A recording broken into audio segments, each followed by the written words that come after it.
Boa tarde, sejam bem-vindas e bem-vindos ao Mapa Mundo. Uma nova crise de refugiados no meio da grande crise do coronavírus.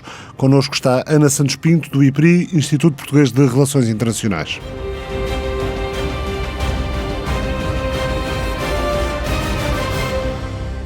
Ontem o presidente turco e a presidente da Comissão Europeia estiveram reunidos em Bruxelas. A conversa acabou de modo pouco diplomático. Tayyip Erdogan abandonou a mesa depois dos dirigentes europeus lhe terem dito para parar de abrir a fronteira terrestre e de encorajar os refugiados a irem para a Grécia. O presidente turco acusa a Europa de não receber refugiados em número suficiente e de não dar à Turquia o dinheiro suficiente para os acolher, quebrando o que ficou combinado em 2016 no acordo que a Comissão, então liderada por Jean-Claude Juncker, fez com a Turquia. A reunião de maus humores de Erdogan com a Presidente Ursula von der Leyen e com o Presidente do Conselho Europeu, o belga Charles Michel, durou 1h45. Ankara pretende um reforço dos 6 mil milhões de euros do pacto assinado há 4 anos para ajudar a Turquia a enfrentar os custos de acolher um número tão elevado de refugiados sírios no país. Atualmente são 3 milhões e meio. A Turquia estima os custos em 40 mil milhões. Boa tarde, Ana Santos Pinto. Peço só... já está ligado o microfone, muito bem. Não há um ponto de razão naquilo que o presidente Erdogan diz, ou seja, hoje em dia a Turquia já acolhe um número de refugiados bem superior aos 2 milhões e pouco de que havia quando em 2016 a Europa passou o cheque, aquilo que, na opinião de muitos, é o cheque da vergonha para estancar a vaga migratória. Não há um ponto de razão nas reivindicações que Erdogan põe em cima da mesa quando negocia com a União Europeia? Bom, Erdogan coloca a pressão naquilo que a Turquia tem feito no acolhimento de refugiados sírios, e o que a União Europeia diz é há uma diferença de interpretação naquilo que foi o acordo alcançado em 2016. Porquê? Porque estes 6 mil milhões de euros que foram atribuídos correspondiam ao investimento em projetos para acolhimento de refugiados. E o que a União Europeia diz é que esses 6 mil milhões e a verba que foi transferida não foi utilizada nem na sua totalidade, nem nos projetos para os quais estavam destinados. Um segundo ponto tem a ver com a recolocação de refugiados, ou seja, o acordo implicava que a Turquia mantivesse no seu território o número significativo de refugiados e os Estados europeus recolocariam refugiados que viessem da Turquia em território europeu. Ora, há aqui um diferencial de entendimento de cerca de 25 mil refugiados nesta recolocação, em boa parte porque Estados-membros da União Europeia não cumpriram aquilo que seria a necessidade nesta recolocação e que agora, aliás, se volta a colocar no que diz respeito aos menores não acompanhados, que são situações de maior urgência. Portanto, aquilo que ontem saiu da reunião foi, nós interpretamos da declaração que foi assinada entre a União Europeia e a Turquia em 2016, nós interpretamos coisas diferentes e, portanto, se calhar precisamos de rever este documento e esta recolocação. As negociações não estão fechadas, eles comprometeram-se a... As negociações nem sequer estão iniciadas, porque, na verdade, nós temos aqui um diferencial de um ponto de entendimento e voltamos exatamente ao ponto em que estávamos em 2006. Há Estados-membros, em particular a Grécia, mas também o Chipre e a Bulgária, que se vão encontrar na primeira linha daquilo que é a recepção deste fluxo a partir do momento em que Erdogan abre as fronteiras. Josep Borrell dizia, nós estamos a tentar encontrar um equilíbrio entre aquilo que são os direitos dos migrantes, que na verdade estamos a falar de refugiados, e por outro lado aquilo que é a necessidade de segurança das fronteiras europeias. Ora, isto do ponto de vista político é muitíssimo difícil, até porque a União Europeia teve 4 anos para se adaptar àquilo que pudesse ser uma nova vaga de refugiados e não foi feita qualquer alteração no sistema europeu comum de asilo, foi reforçada a guarda de fronteira e costeira, e mesmo aquilo que diz respeito ao processo comum de gestão migratória está muito longe daquilo que poderia ser uma necessidade de conciliação e de cooperação.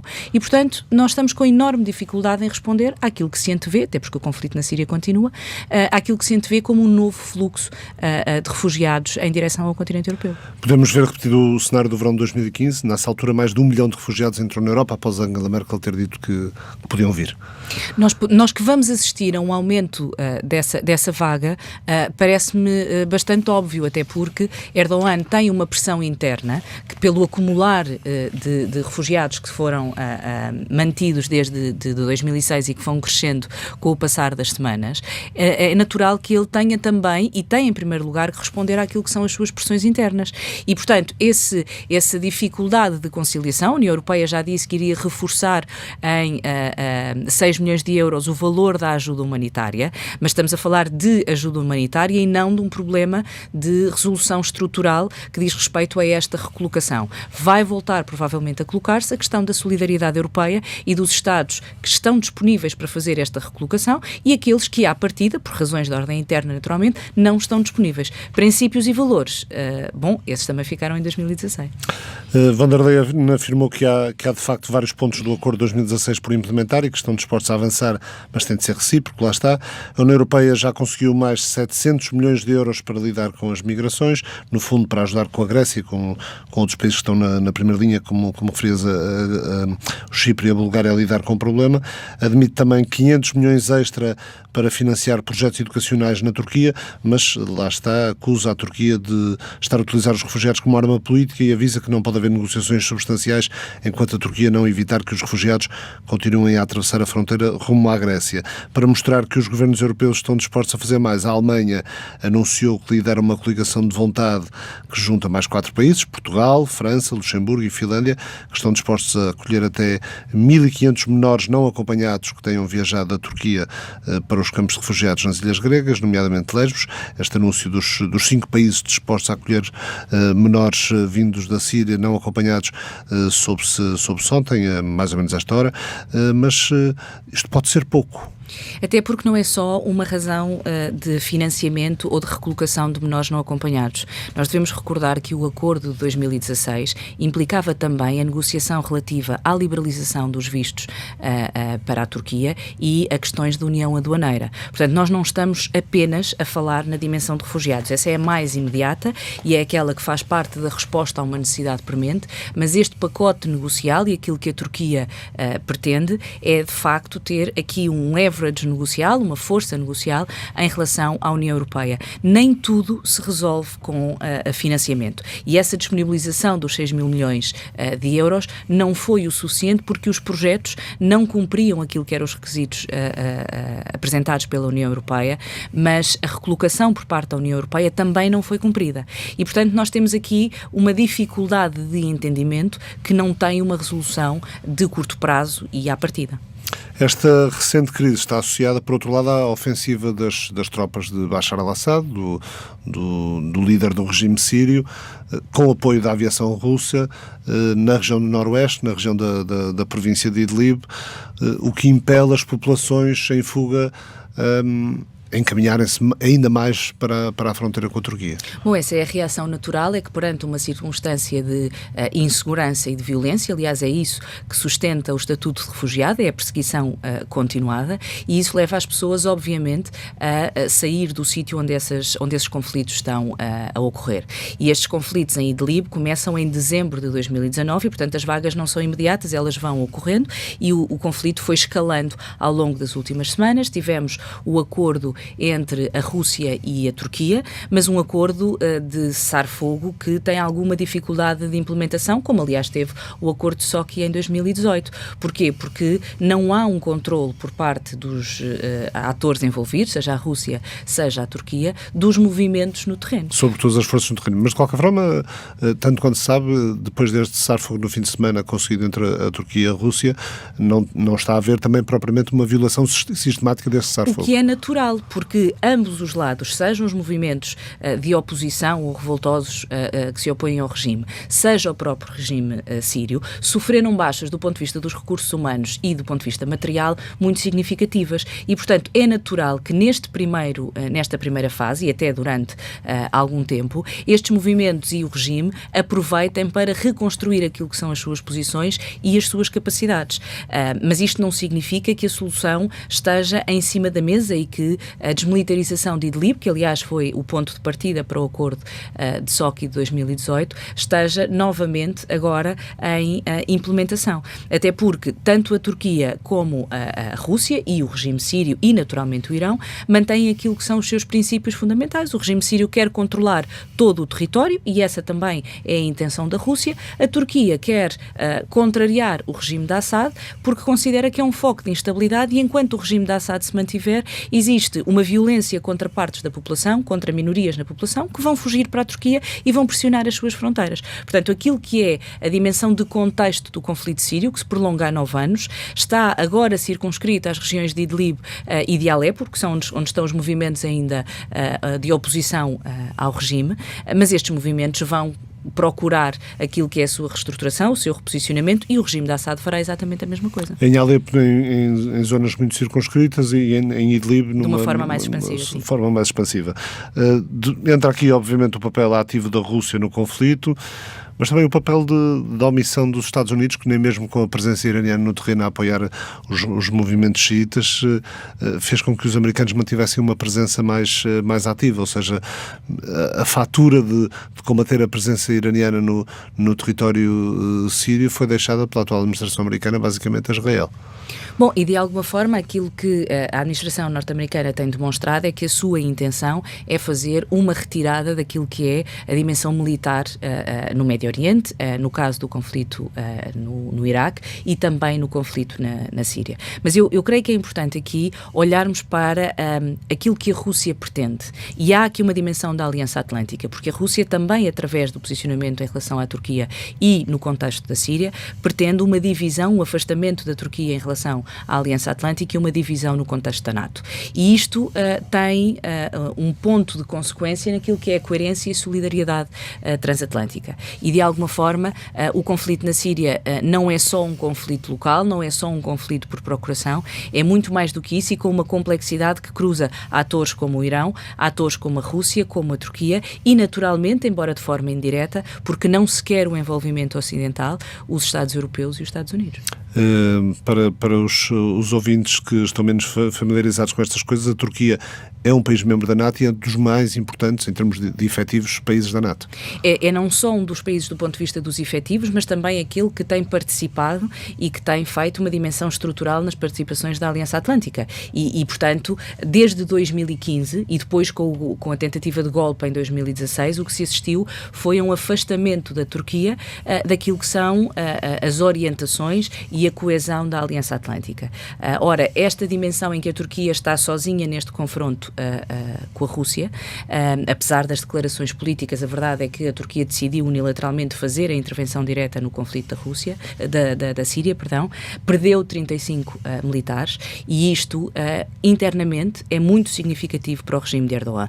Aliás, o que Putin pode ter avaliado é Erdogan internamente está num momento de fragilidade, não tem o apoio da Aliança Atlântica e, portanto, eu vou aproveitar este contexto para fazer uma intervenção militar que coloque a Turquia do lado de lá da fronteira da Síria. Aliás, Erdogan tinha perdido uma eleição importante, as eleições municipais em Istambul. Exato, internamente ele tem um movimento de oposição que é significativo e estaria nesse momento de vulnerabilidade. Erdogan respondeu da forma contrária, que foi dizendo, e através, por exemplo, da utilização de drones e da capacidade aérea, eu vou responder a esta intervenção e aqui a dimensão de escalada atingiu um limite que obrigou os dois líderes a sentarem-se à mesa e a procurar um novo momento de cessar das ações militares em Idlib. A Turquia, só para voltar a uma questão mais europeia, a Turquia queixa-se, além do dinheiro, de que o acordo de 2016 previa progressos na questão da isenção de vistos para os cidadãos turcos no espaço europeu e que isso também não aconteceu, ou seja... Exato, era o ponto que eu referi há pouco. O pacote, digamos assim, que estava incluído no acordo de 2016 tinha não só a dimensão de financiamento e de recolocação de refugiados, mas tinha também o aprofundamento da dimensão negocial relativa à liberalização de vistos para a entrada de cidadãos da Turquia na União Europeia e, para além disso, dimensões questões relativas à União Aduaneira, ou seja... E isto relaciona-se com todo o processo de integração da Turquia no espaço europeu. Que sabemos que tem um momento de retrocesso, digamos assim, ao longo da última década e, portanto... Muito graças à intervenção francesa. Sim, e ao próprio posicionamento da Turquia, que a uma dada altura reposiciona aquilo que é a sua política externa de uma dimensão ocidental, vocacionada para a adesão à União Europeia e a pertença à NATO, e vira-se para o Médio Oriente e coloca aí aquilo que é a sua prioridade estratégica, porque na verdade o conflito com a Síria tem também uma dimensão de influência turca naquela que é uma área que está nas suas fronteiras e que é para si absolutamente fundamental numa dimensão de integridade territorial, mas de estabilização. E se o que a Turquia à volta do seu território não tem, é estabilidade. O novo coronavírus já chegou a 115 países e territórios do mundo, já fez mais de 4 mil mortos, são os últimos números, mais de 114 mil pessoas infectadas em todo o mundo, a grande maioria dos mortos na China. Itália é o segundo país com mais vítimas. Mas há boas notícias. O presidente da China, Xi Jinping, deu hoje o surto do Covid-19 no país como praticamente contido, durante uma visita surpresa a Wuhan, a cidade chinesa na província do Hubei, de onde a doença é originária, uma cidade que está de quarentena desde janeiro. Os primeiros resultados apontam para uma estabilização da situação e a reversão da tendência em Wuhan e Hubei, disse Xi Jinping, citado pela imprensa oficial. Várias cidades da província, como já disse, estão em quarentena desde janeiro, com entradas e saídas bloqueadas, uma medida que afeta quase 60 milhões de pessoas, são números à escala chinesa. A chegada de Xi Jinping aconteceu depois do anúncio do Ministério Chinês da Saúde de que o número de novos casos de ontem para hoje caiu para 19, é o valor mais baixo desde que a contagem diária começou a ser feita a nível nacional, e nessa altura apareciam milhares de casos por dia. Nas últimas 24 horas na China, 19 casos. Xi Jinping reuniu-se com moradores de um bairro local que permanece em quarentena, visitou o hospital, quis inspecionar o trabalho de prevenção e controle da epidemia, segundo a agência noticiosa oficial Xinhua. Hubei concentra a maioria dos casos e mortes de Covid-19, registados a nível mundial. A propagação da doença provocou, recordo, também um forte descontentamento popular na China, depois de ter sido revelado que as autoridades, de alguma forma, tentaram silenciar aqueles que denunciavam nos primeiros tempos a epidemia, os chamados whistleblowers, os denunciantes. Informações cruciais terão sido ocultadas e que isso de alguma forma facilitou o alastramento do surto. Mas, Ana, os efeitos políticos disto a sentirem-se só a médio e longo prazo, até porque em modelos políticos onde não há eleições regulares, como conhecemos nas democracias ocidentais, livres, transparentes e justas 4 em 4 anos, torna-se mais difícil medir os efeitos políticos numa situação como esta. Sim, não são só os efeitos políticos, mas também os efeitos sociais, ou seja, os regimes autoritários têm uma capacidade de cadeia de comando e de fazer cumprir uma série de orientações que em regimes democráticos têm uma dimensão de transparência e de contestação bastante mais visível. Mas para além dos números que referiste, e estamos de facto a falar em 114 mil casos, nós temos, do ponto de vista comparativo, nós estamos a falar de uma capacidade de expansão muito maior do que outros vírus anteriores, mas com uma taxa de mortalidade muito mais pequena. E normalmente não ouvimos falar do número de recuperados, e nós vamos neste momento em 64 mil recuperados. E isto também é importante no sentido de nós estamos a falar, de facto, de um vírus com uma capacidade de expansão muito significativa, o que em sociedades globais como a que vivemos, com uma capacidade de mobilidade muito significativa, torna-se ainda mais perigoso no sentido da propagação do vírus. O problema é que nós hoje estamos a lidar com uma enorme incerteza. Nós não sabemos em que ponto de evolução e de crescimento estamos, quanto tempo vai durar e quanto é que as medidas que estão a ser aplicadas em vários contextos podem ter uma capacidade de eficácia. E esta incerteza gera pânico nos mercados, como vimos ontem com a reação dos mercados durante o início do dia, e também naturalmente uma reação situação de receio e mesmo de pânico em relação às populações cuja informação, o fluxo de informação é muito significativo, portanto as pessoas muitas vezes não sabem exatamente como é que têm de reagir, qual é a maneira mais cautelosa para o fazer. E é muito difícil, do ponto de vista político, calcular não só o impacto imediato das medidas, mas todos nós estamos a pensar que é possível estarmos perante aquilo que vai ser uma recessão do ponto de vista económico, porque vai existir uma retração da procura, se as pessoas vão ficar de quarentena ou em isolamento social, a aquisição de produtos será menor, teremos uma dificuldade no fornecimento de serviços a médio prazo e, portanto, as economias, isto não é só um problema de saúde pública, é em primeiro lugar, naturalmente, um problema de saúde pública, mas depois, naquilo que são as consequências, será também um problema do ponto de vista social e económico e como é que vamos gerir este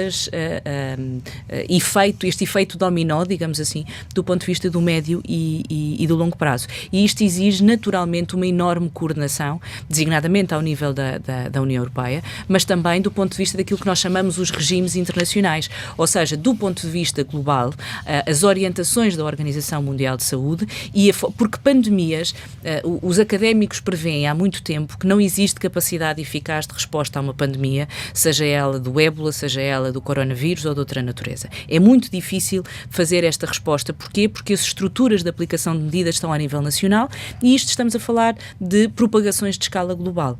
E cada Estado e cada sociedade tem comportamentos muito próprios. O que funciona num país pode não funcionar no outro. E, de facto, esta capacidade de mobilidade das pessoas, de gerar incerteza, de gerar pânico, tem aqui um potencial do ponto de vista da disrupção política que tem que ser acautelado e que as pessoas têm também de aceitar que são momentos de dificuldade do ponto de vista da implementação destas medidas. Abordavas há pouco a questão da abordagem europeia a esta doença e ao coronavírus, ao novo coronavírus e à necessidade de concertação, precisamente. Como é que a Europa está a Europa parece estar a lidar com isto a ritmos diferentes, com timings diferentes, com medidas diferentes e, mais uma vez, havendo uma organização política transnacional, se calhar daqueles assuntos que obrigavam uma concertação quase total. Sim, mas mais uma vez, aquilo que é a prerrogativa dos Estados em termos de decisão tem um grande diferencial. Nós não temos nenhuma autonomia ou soberania do ponto de vista monetário, por exemplo, mas temos do ponto de vista das políticas educativas ou, neste caso, das políticas de saúde. Portanto, cada um dos Estados tem políticas próprias. O que é que nós temos de concertar? E até das políticas de segurança interna. E até de segurança interna e de apoios sociais, porque nós estamos a falar em 27 Estados-membros com lógicas de organização do ponto de vista das estruturas económicas, dos apoios sociais e das políticas de saúde, que são diferentes. O que é que existe a necessidade imperiosa de coordenar? A mobilidade e a dimensão, por exemplo, do espaço aéreo ou do controle de fronteiras. Isto tem obrigatoriamente de ser coordenado e visto de uma forma integrada. E depois temos também um diferencial naquilo que é o momento de expansão do vírus em cada um dos Estados-membros, ou seja, os números de casos infectados, de casos em avaliação, são muito distintos, olhando para o caso da Alemanha, como olhando para a França ou olhando para Portugal. Portanto, estamos em momento, e naturalmente o caso de Itália é aquele que é mais significativo. E os Estados reagem às suas opiniões públicas e àquilo que vai sendo a expressão da necessidade face ao que é possível decidir a cada momento. E é natural que as medidas políticas se tenham também que adaptar àquilo que se vai descobrindo sobre o vírus. E a descoberta não é só sobre o vírus, mas é sobre a própria evolução, transformação do vírus e desta capacidade de expansão. E isto é feito, de facto, dia a dia, o que limita e condiciona significativamente aquilo que é o processo de decisão. E depois as estruturas, do ponto de vista dos sistemas nacionais de saúde, têm também particularidades de Estado para Estado. Esta coordenação é sempre mais difícil em momentos de crise e em momentos de urgência. E cada comunidade nacional, cada sociedade, vai reagindo de forma diferente. Tem existido esta coordenação ao nível político e ao nível técnico, mas existe sempre a necessidade de adaptação àquilo que são os contextos nacionais e que variam no número de casos e na dimensão epidemiológica e de vírus, mas também ao nível das estruturas do Estado. As implicações políticas deste caso do coronavírus já serviu, por exemplo, para uma guerra de preços de petróleo entre a Arábia Saudita e a Rússia, com consequências também nos mercados mundiais. Sim, a dimensão do petróleo teve um impacto muito significativo no mercado, mas eu creio que as consequências do ponto de vista económico vão apenas ser verificáveis a médio prazo. Uma vez mais, porque depende muito das medidas que vão ter que ser tomadas, daquilo que é o impacto nos sistemas produtivos, na capacidade que os Estados tenham de apoiar as empresas para prevenir as falências e eventuais insolvências, para apoiar as cadeias de valor desde da produção até ao fornecimento e, portanto, tudo isto vai ter que ser avaliado, não no momento atual, porque este é um momento de identificar e implementar medidas, mas depois nas consequências que essas medidas vão ter. E como é que, do ponto de vista financeiro, vamos reagir a estas medidas? Porque isto vai implicar uma realocação de recursos, ou seja, há recursos financeiros que vão ter que ser colocados na área da saúde e tirados de outros sítios. Depois, como é que vamos trabalhar em matéria de déficit, em matéria de dívida pública? Isto vai acontecer e vai ter que ser debatido a médio prazo pelos Estados europeus, designadamente. Quando os Estados europeus já não estavam a entender em relação à aprovação de um orçamento plurianual e agora vão ter de decidir não só isso, o orçamento plurianual, que certamente vai ser condicionado pelo investimento, pela necessidade de realocação de recursos, pela injeção financeira quase que vão ter de dar às economias para fazer face ao impacto do coronavírus. Essencialmente porque as prioridades dos Estados-membros não são as mesmas e isso é muito visível no debate sobre o quadro financeiro plurianual e onde é que deve estar o investimento e onde é que deve estar o apoio comum da União Europeia. Mas esta retração da economia terá naturalmente impacto, porque isto pode-se responder ou do ponto de vista das políticas fiscais, através dos impostos, ou através do ponto de vista da política monetária, e nós sabemos qual é que é a posição da União Europeia em relação à política monetária, que é bastante conservadora nas suas alterações.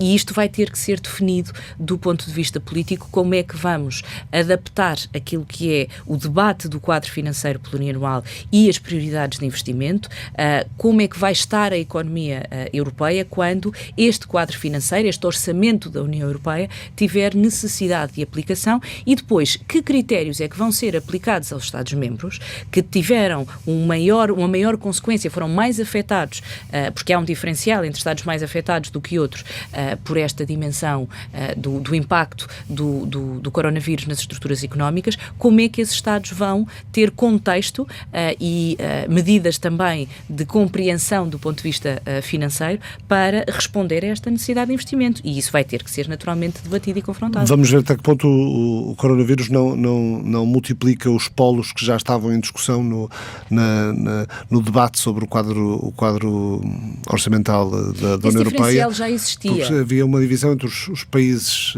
ricos do Norte da Europa, digamos assim, e todos os outros, os chamados países da coesão, os grupos de países beneficiários das políticas de coesão. A verdade com é que a Comissão Europeia com uma proposta ali no meio. Se aumentarmos a desigualdade e se aumentarmos a desigualdade decorrente deste impacto nas estruturas económicas, o princípio da coesão fará ainda mais sentido.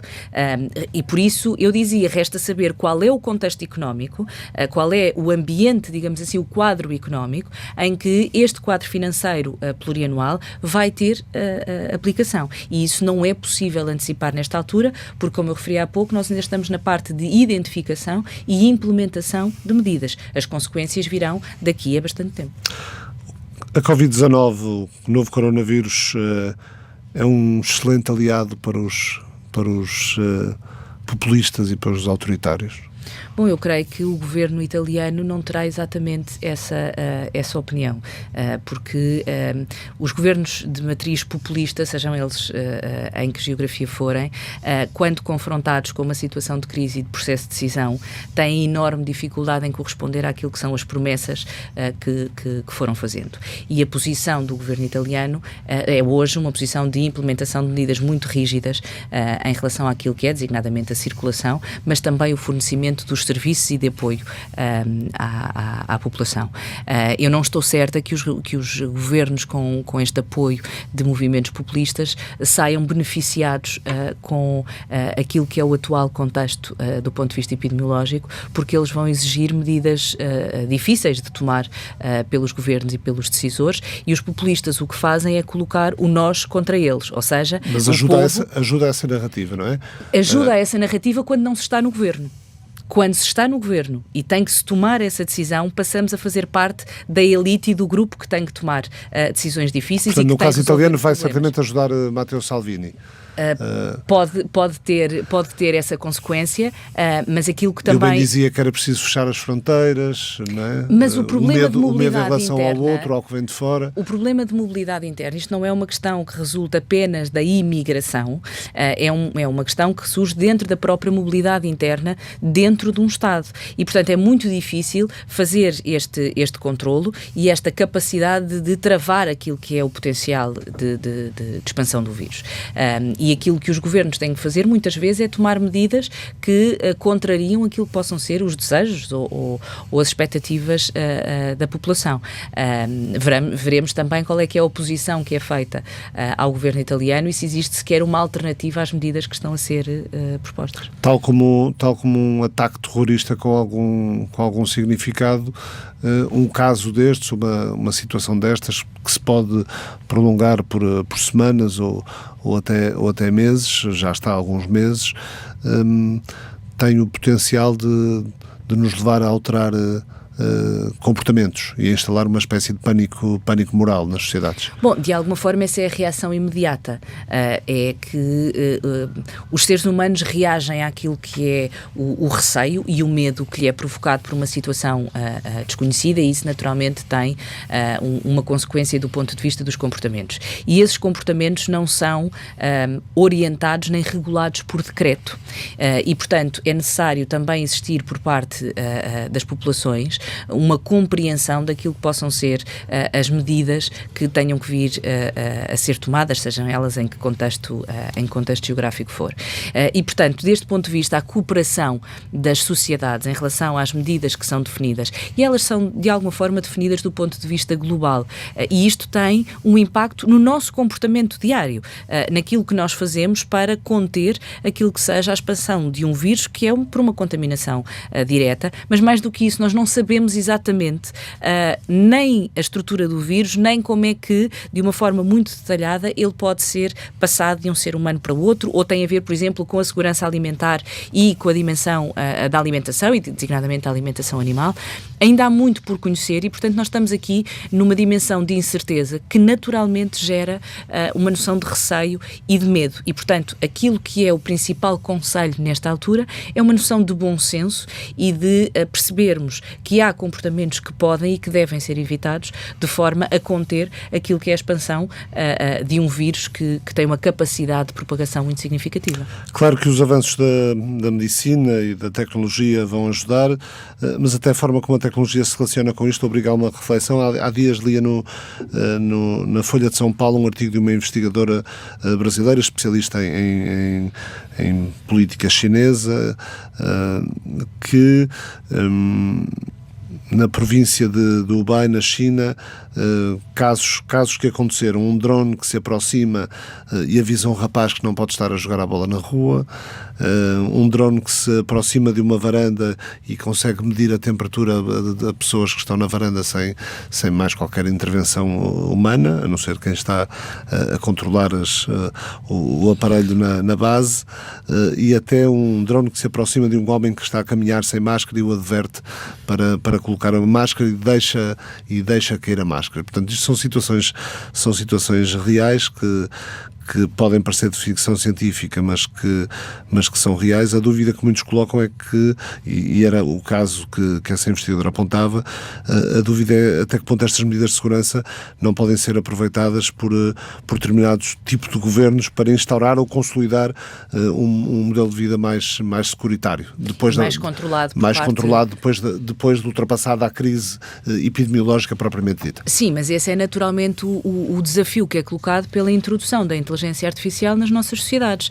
É esta dimensão do controlo, de um controlo que é remoto e que tem naturalmente consequências que são positivas, porque há um grau de intervenção e de alguma forma de poupar outros seres humanos a este contacto direto e, portanto, a partir daí, num exemplo desta natureza, controlar aquilo que é a expansão ou a propagação dos vírus, mas depois tem o reverso da medalha, que diz respeito aos direitos, liberdades e garantias. E, portanto, há forma como o Estado pode utilizar estes mesmos instrumentos para um controlo dos seus cidadãos.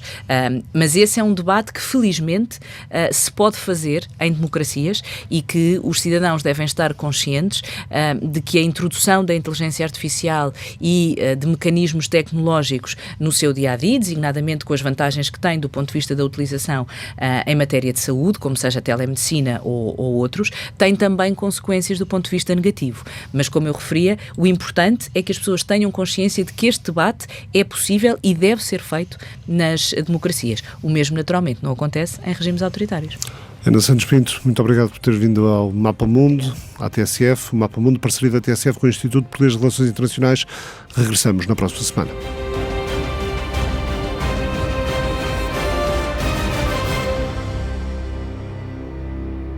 O Mapa Mundo é uma parceria da TSF com o Instituto Português de Relações Internacionais.